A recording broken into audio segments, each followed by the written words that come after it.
2 ஆண்டுகள் கடந்தன. எகிப்தின் அரசனாகிய பார்வோன் ஒரு இரவு விசித்திரமான கனவு கண்டான். அவன் நைல் நதிக்கரையில் நின்றிருந்தான். அப்போது நதியிலிருந்து 7 கொழுத்ததும் அழகுமான மாடுகள் மேலே வந்தன. அவை பசுமையான புல்வெளியில் மேய்ந்தன. அவற்றிற்குப் பின் 7 மெலிந்ததும் அருவருப்பான மாடுகள் மேலே வந்தன. அவை மிகவும் ஒல்லியாக இருந்தன. அந்த மெலிந்த மாடுகள் அழகான 7 மாடுகளையும் விழுங்கின. ஆனால் விழுங்கிய பிறகும் அவை மெலிந்தவாறே இருந்தன. அதனால் பார்வோன் விழித்தான். மீண்டும் அவன் தூங்கினான். 2வது கனவில் ஒரே தண்டில் 7 நிறைந்த நல்ல தானியக் கதிர்கள் வளர்ந்தன.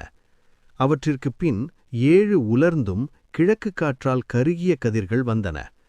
அந்த உலர்ந்த கதிர்கள் நல்ல 7 கதிர்களையும் விழுங்கின. அவன் மறுபடியும் விழித்தான். அது கனவு என்பதை உணர்ந்தான். அவனது மனம் கலங்கியது. காலை எழுந்தவுடன் எகிப்தின் மந்திரவாதிகளையும் ஞானிகளையும் அழைத்தான். தன் கனவுகளை சொல்லினான். ஆனால் அதன் பொருளை விளக்க யாராலும் முடியவில்லை.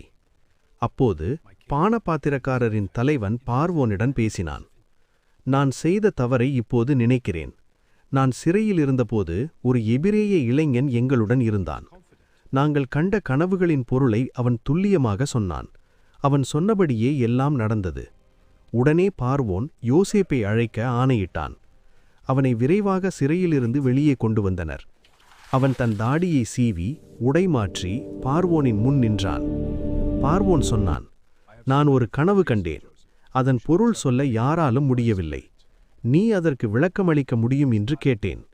யோசேப்பு தாழ்மையுடன் பதிலளித்தான், அது என்னால் அல்ல.